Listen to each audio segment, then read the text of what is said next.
क्या बात है, क्या स्टाइलिश जगह है। हाथी के दांत दिखाने के कुछ और खाने के कुछ और होते हैं।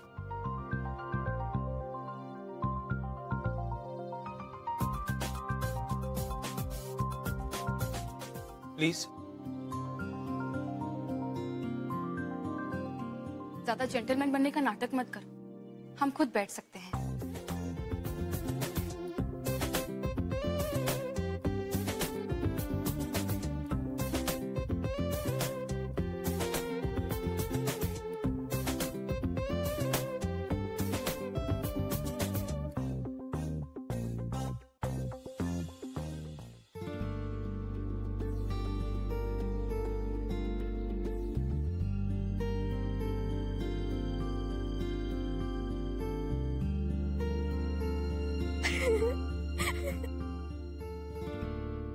ये क्या लिखा है?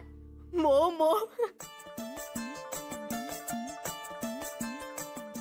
कैसा अजीब नाम है डिश का, मोमो। तुम मोमो नहीं जानती? हाँ, नहीं जानती। तो बहन, ये एक चाइनीज डिश है। It's very yummy. पूरा एपिसोड देखिए ZEE5 पर। कुछ पाने के लिए कुछ खोना पड़ता है। अब सबकी आगे बेचारी बन जा और सबसे सिंपैथी लो।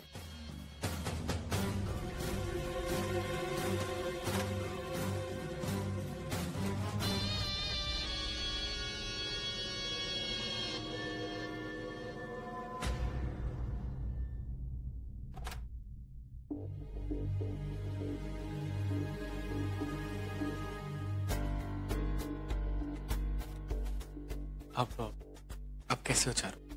अभी भी दर्द हो रहा है क्या? थोड़ा थोड़ा, लेकिन आप तो ठीक है ना? हाँ हाँ, मैं बिल्कुल ठीक हूँ। मुझे क्या हुआ? अगर आपको कुछ हो जाता तो हमें बचाने के लिए कैसे आप आग में कूद पड़े।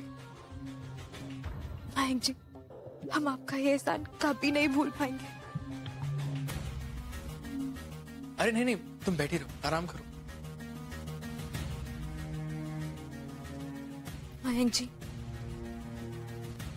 आज आपने हमारी आंखें खोल दी। अगर हम दोनों ऐसे ही एक दूसरे की रक्षा करें, केयर करें, तो हमारी शादी बच सकती है ना मयंक जी? हम मानते हैं कि हमसे गलती हुई, लेकिन कहीं ना कहीं गलती आपकी भी थी। लेकिन छोड़िए, ये सब अब याद करने का कोई फायदा नहीं है। हम दोनों चाहे तो अब भी अपना भविष्य सुधार सकते हैं। कोई देरी नहीं हुई, है ना मयंक जी? नहीं चारू, अब बहुत देर हो चुकी है। हम दोनों का साथ जिंदगी भर का नहीं है चारू। और बाकी रही तुम्हें बचाने की बात, तो वो अगर तुम्हारी जगह कोई और होता तो मैं ऐसी आग में कूद के उन्हें भी बचा लेता, इंसानियत के नाते। रुकिए मयंक जी, बोलो। आप प्लीज हमारी मम्मी को अंदर भेज देंगे? ठीक है। ये सब क्या हो रहा है? बिना कुछ किए, बिना किसी गलत मकसद के एकदम से सब कुछ बिगड़ गया। गलती के बाद गलती होती चली जा रही है। और कुंजन, तुम के साथ नहीं। जब मुझे तुम्हारी सबसे ज्यादा जरूरत है तो तुम गायब हो। मुझे एक साथी, एक दोस्त की जरूरत है जो मेरे दर्द दूर कर सके। आप ही जाओ कुंजन, प्लीज कम बैक, प्लीज।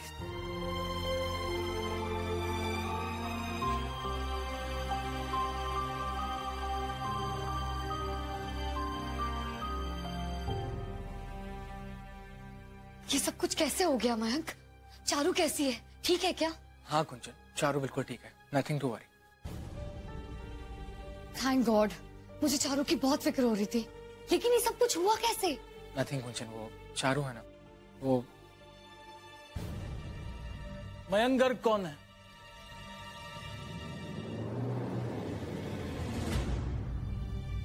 जी कहिए इंस्पेक्टर साहब, मैं हूं Mayank Garg.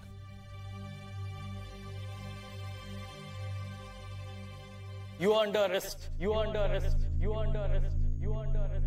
You are under arrest. You are under arrest. You are under arrest. कत्ल करने की कोशिश और अपनी पत्नी से दहेज वसूली के इल्जाम में आपको गिरफ्तार किया जाता है।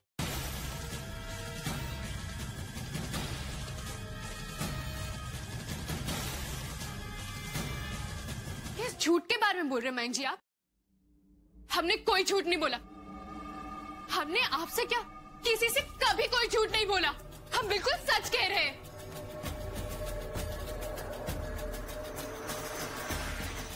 आज हम सबको सच बताकर ही रहेंगे। आज हम किसी से नहीं डरने वाले।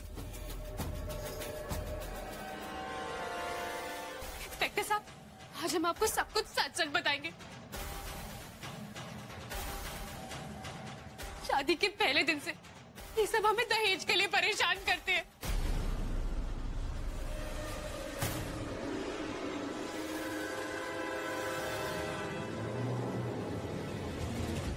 और सबसे ज्यादा तो मयंक जी ने तंग किया है हमें।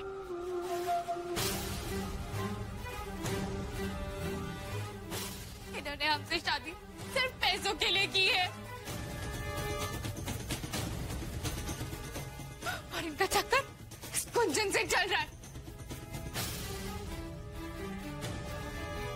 सिर्फ इस गुंजन की माला जपते रहते हैं। हमें कभी अपनी पत्नी नहीं माना। बस करो चारू। इन सबकी शराफत का कितना नाजायज फायदा उठाओगी?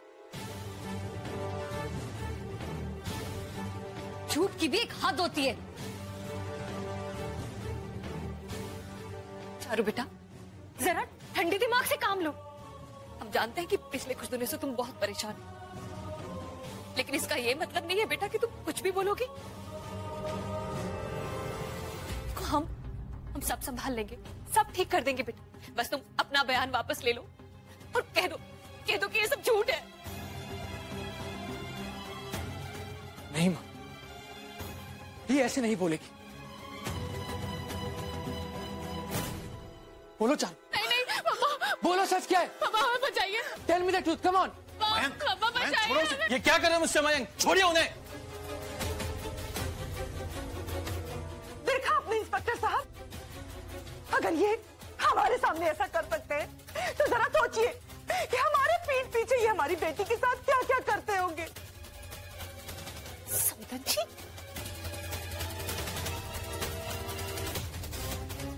इंस्पेक्टर साहब, आप सोच क्या रहे?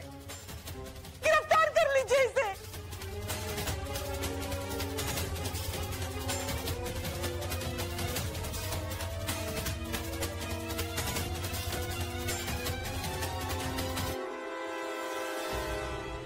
एक मिनट इंस्पेक्टर, आप ऐसे सिर्फ चारू के एक स्टेटमेंट पे मयंक को अरेस्ट कैसे कर सकते हैं? I mean, बिना किसी सबूत के? और नहीं तो क्या? अगर हमने इनसे दहेज लिया है तो कहां रखा है? घर में, बैंक में, कहां छिपाया है हमने? देखिए इंस्पेक्टर, अगर आपको हमारे घर की तलाशी लेनी है तो ले लीजिए, हमें कोई एतराज नहीं है। हाँ इंस्पेक्टर साहब, गिरफ्तारी से पहले पूरी तहकीकात तो करिए। गर्ग परिवार के पूरे घर को छान मारो। पूरे घर की तलाशी चाहिए मुझे, उनके बैंक अकाउंट की भी।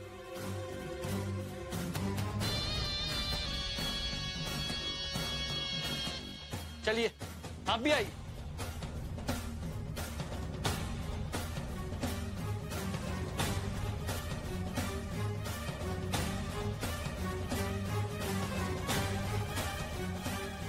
टोलू, अरे बेटा, कहाँ छुप गया बेटा?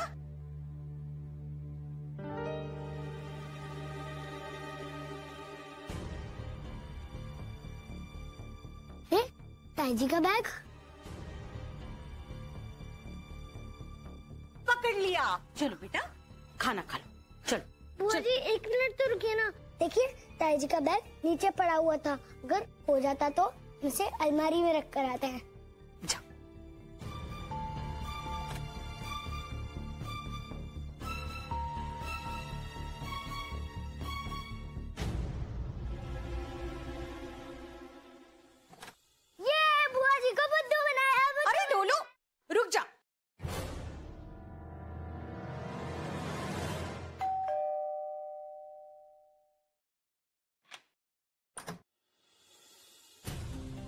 चारू ठीक है? क्या कहा डॉक्टर ने? कि पुलिस ये क्या कर रहे हैं यहाँ? ये हमारे घर की तलाशी लेने आए हैं। क्यों? हम कोई चोर है क्या? अरे रुकिए, रुको। जाओ तलाशी शुरू करो। इंस्पेक्टर साहब रुक जाइए, ये सब क्या हो रहा है? जी जी। ये चारू के पापा फोन क्यों नहीं उठा रहे? उन्हें भी तो पता चले कि उनकी बेटी ने हम पर कितना बड़ा और बेबुनियाद इल्जाम लगाया है। हम चाहते हैं कि वो यहां आए और बता दे सबको कि ये सब झूठ है।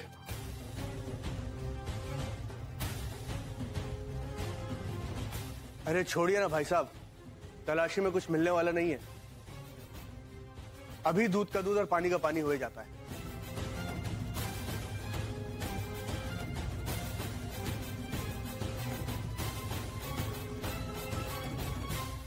अंदर से ये ज्वेलरी बॉक्स मिला है सर।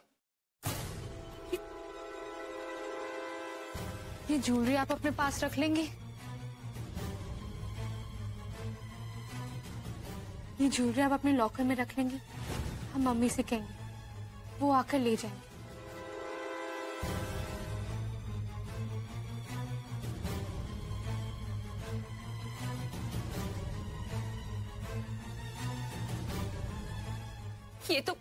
ये तो हमें खुद चारू ने दिया था संभाल कर रखने के लिए।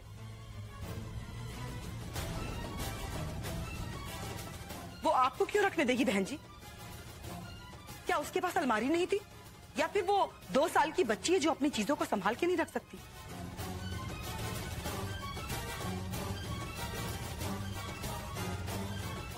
अरे उसका खुद का बैंक में लॉकर है, वो वहां पे भी तो चीजें रख सकती थी। आपको क्यों देगी रखने के लिए? हाँ देखिए बहन जी, आपको कोई गलतफहमी हुई है। हम सच कह रहे हैं, हमें चारू ने खुद दिया था उसे रखने के लिए कि आप हमसे आकर ले लेंगी वो। हाँ चाची जी, दीदी बिल्कुल सच बोल रही है।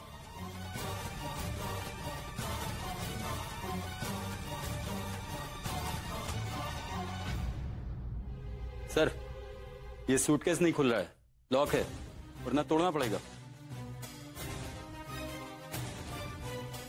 इंस्पेक्टर साहब, ये सूटकेस तो चारू का है, खुद उसने दिया था हमें, और इसकी चाबी तो चारू के पास ही है।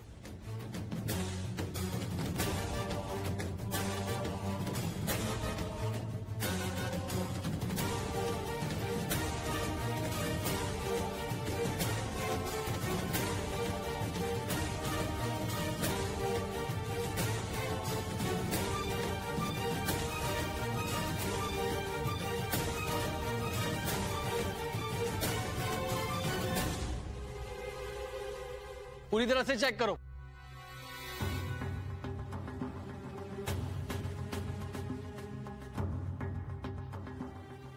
साहब, सिर्फ साड़ियां।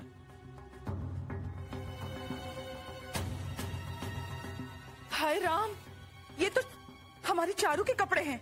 इंस्पेक्टर साहब, एक एक साड़ी 10-10 हजार की है।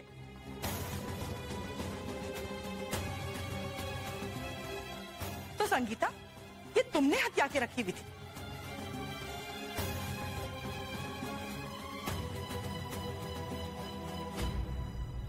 नहीं चाची जी, खुद चारू ने दी थी ये साड़ी हमें। सच कह रहे हैं चाची जी। बस करो। तभी हम सोचे कि हमारी चारू आजकल इतने सादे कपड़े कैसे पहनने लगी है।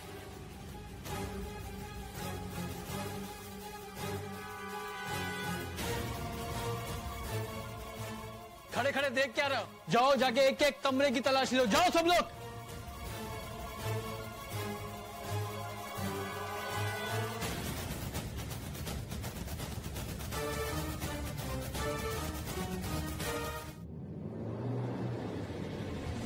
ये नोटों से भरा बैग मिला है।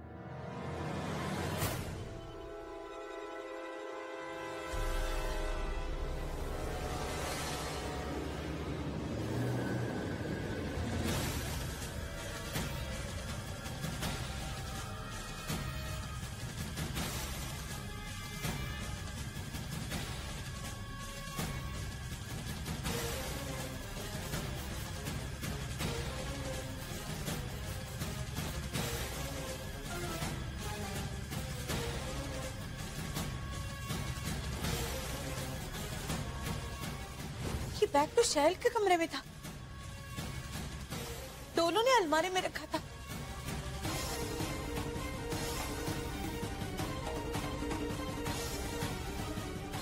नहीं नहीं, ये बैग हमारा नहीं है, हमने इसे पहले कभी नहीं देखा है, सच। भाभी आप ये बैग कैसे पहचानेंगी?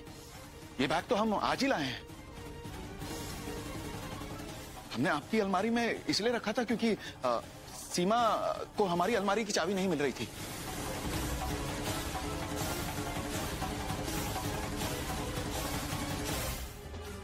अब पता चलेगा साहबजादे को कि सबके सामने बेइज्जत होने पर कैसा फील होता। बस हमारा एक काम अधूरा रह गया। क्या? यही कि हम चाहते थे कि पूरा का पूरा गर्ग परिवार अरेस्ट हो जाए, सब जेल में बंद हो जाए, लेकिन ऐसा नहीं हुआ।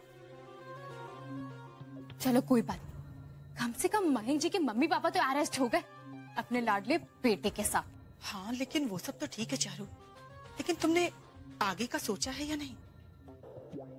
कल को वो लोग जेल से छूट गए तो हमारे कहने का मतलब है कि इतना सब कुछ होने के बाद क्या वो लोग तुम्हें अपने घर में वापस स्वीकार करेंगे?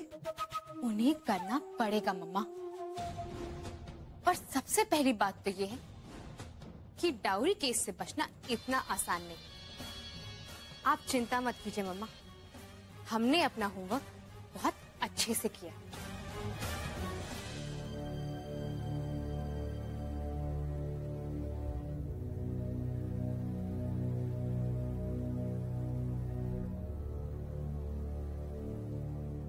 सुनिए, हमें माफ कर दीजिए, हमसे बहुत बड़ी भूल हो गई है।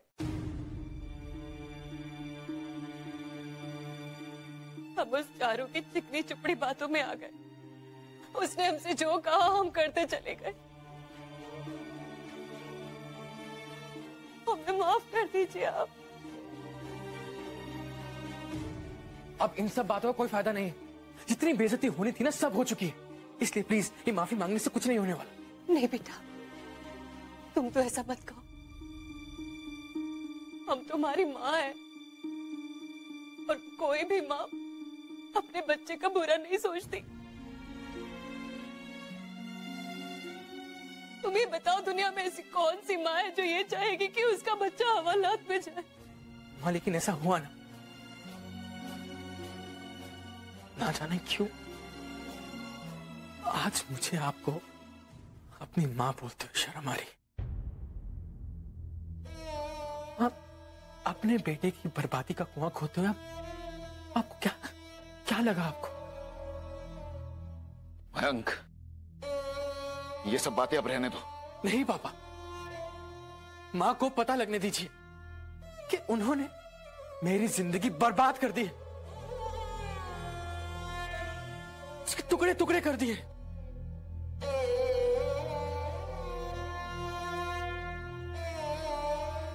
माँ को पता लगने दीजिए कि उन्होंने मेरी जिंदगी बर्बाद कर दी है। इन्होंने मुझे कहीं का नहीं छोड़ा, कहीं का भी नहीं। मेरी पर्सनल, प्रोफेशनल, मेरी सारी जिंदगी बर्बाद कर दी, सब खत्म कर दिया, सब। Everything is over. आज मेरे पास कुछ नहीं बचा है। I have nothing. और आपको क्या लगता है कि जब मेरे कंपनी वाले को इस हादसे के बारे में पता लगेगा तो वो मुझे वापस जॉब पे रखेंगे?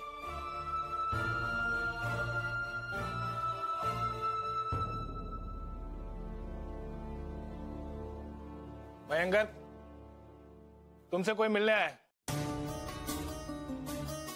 आइए बाहर।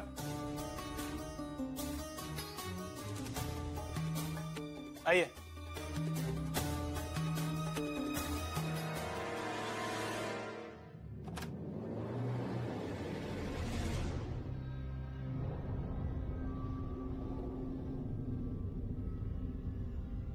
कुंचन,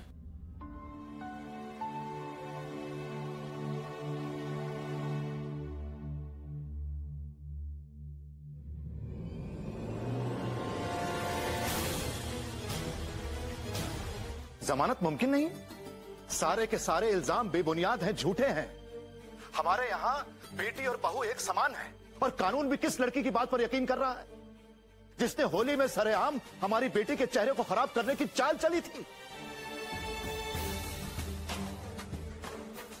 देखिए दयाल साहब, समझने की कोशिश कीजिए, ये केस बहुत पेचीदा है। मैं आपको बता दूं, ये दहेज का केस इतनी टेढ़ी खीर होता है कि इसमें सिर्फ लड़की और उसके परिवार की सुनी जाती है, और इस केस में तो लड़की के जलने का भी इंसिडेंस है। I am very sorry to say Dayal साहब, ये केस अभी लंबा चलेगा। और रहा सवाल जमानत का, तो वो अभी तो पॉसिबल नहीं लगती मुझे। वकील साहब, असली मुजरिम सरेआम बाहर घूम रहा है और हम बेगुनाहों की कोई पूछ ही नहीं है। लेकिन दयाल साहब,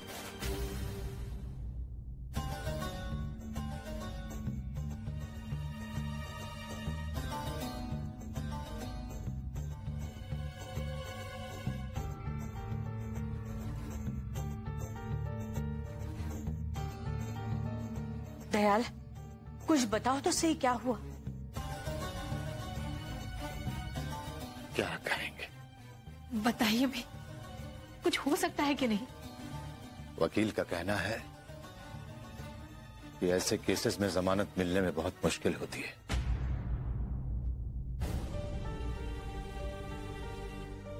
और उससे भी बुरी बात यह है कि इन केसेस में लड़की के बयान की ज्यादा अहमियत होती है।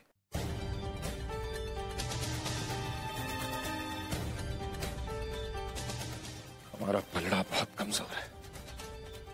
यानी कि अब कोई रास्ता नहीं है? जो भी कर सकती है शैली, वो चारू ही कर सकती है।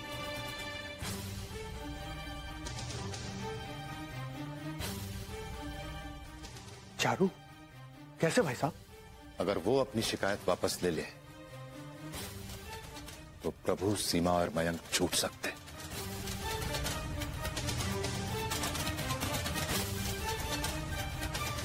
वरना कोई उम्मीद नहीं।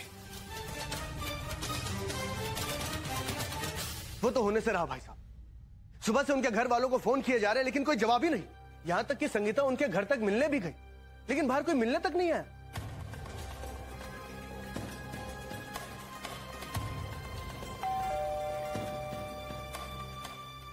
अब कौन आया इस वक्त? मैं देखती हूँ।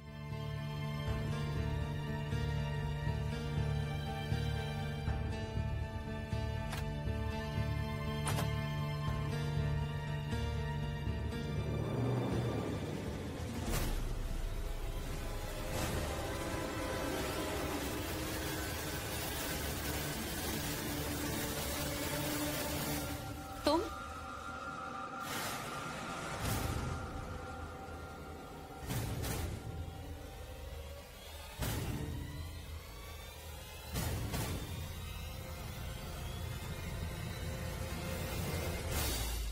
हाँ, हम।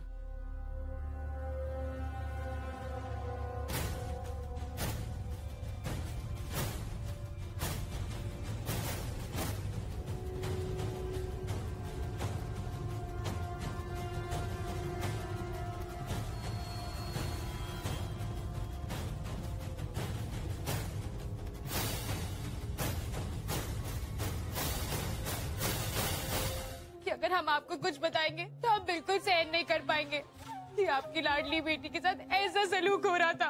चारू, इतना सब कुछ हो गया, क्या मयंक को किसी ने कुछ नहीं कहा? नहीं पापा, मयंक जी से किसी ने कुछ नहीं कहा, ना ही उन्हें कुछ समझाया। मयंक जी किसी की नहीं सुनते, बस अपनी मर्जी की चीजें करते हैं। और देखिए ना, सबकी आंखों के सामने उनका उस गुंजन से चक्कर चल रहा है। हम दिन रात भगवान से प्रार्थना करते रहते कि मयंक जी की अकल ठिकाने आ जाए, वो ठीक हो जाए। लेकिन नहीं पापा, वो ठीक नहीं हो रहे। उन्होंने कभी हमें अपनी पत्नी नहीं माना।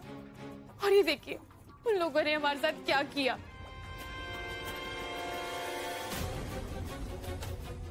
वो तो भगवान का आशीर्वाद था कि हमारी जान बच गई। नहीं तो आप उनके इरादे जानते ही है ना। उनकी इतनी हिम्मत मैंने क्या सोचकर उस खानदान में तुम्हारी शादी की थी और वो लोग क्या निकले। वो तो अच्छा हुआ तुम्हारी मम्मी सही वक्त पर वहां पहुंच गई। अब सड़ने दो उन्हें जेल के अंदर, अपने आप उनका दिमाग ठिकाने पर आ जाएगा। और ऐसे ससुराल में रहने से तो तलाक देना अच्छा होगा। ये आप क्या कह रहे हैं?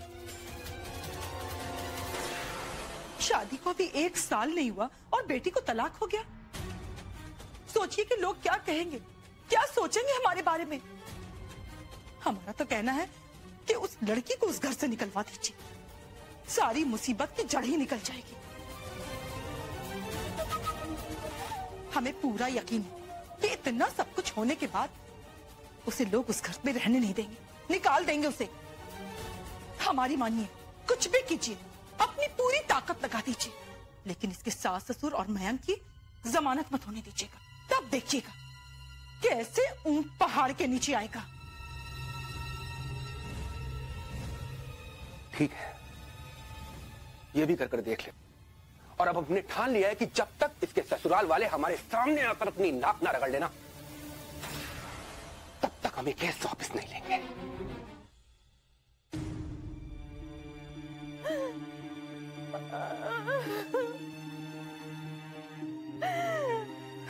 अरे बंद करो ये रोना धोना।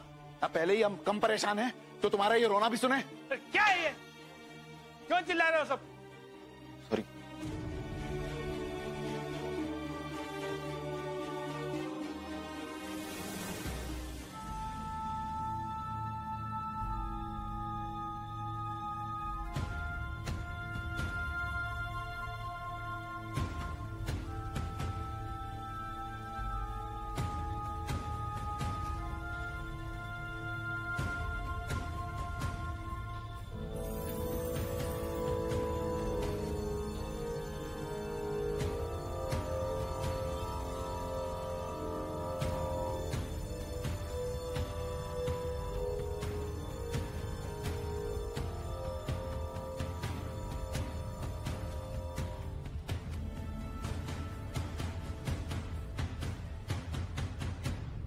इंस्पेक्टर साहब, हमें प्रभु गर्ग और उनके परिवार से मिलना है।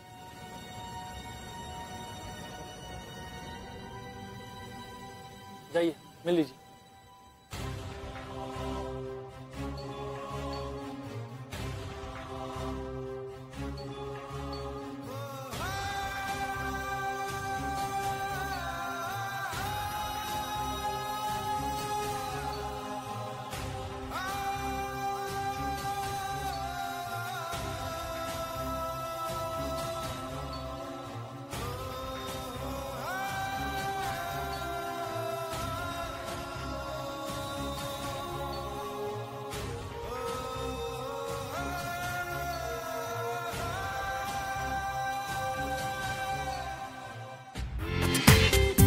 पूरा एपिसोड देखिए ZEE5 पर।